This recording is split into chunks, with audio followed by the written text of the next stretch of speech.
7 divided by 1 parenthesis 7 divided by 1. In our parenthesis, 7 divided by 1 is equals to 7. Then we have 7 divided by 1 times 7. 1 times 7 will give us 7. Then we have 7 divided by 7. 7 divided by 7 will give us 1.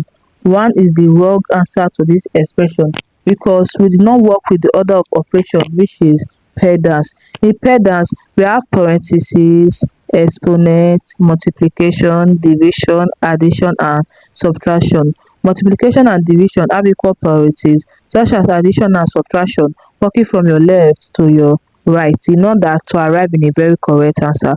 Let's solve the right answer to this expression.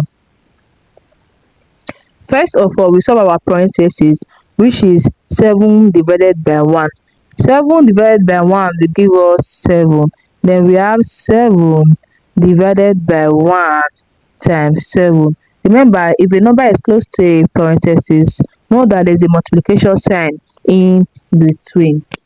We first of all solve our division first because division and multiplication have equal priority, so we work from our left to our right. 7 divided by 1 is 7. Then 7 times 7 will give us 49.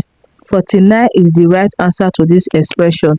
I hope you find this video helpful. Please don't forget to like, subscribe, and comment. Thanks for watching.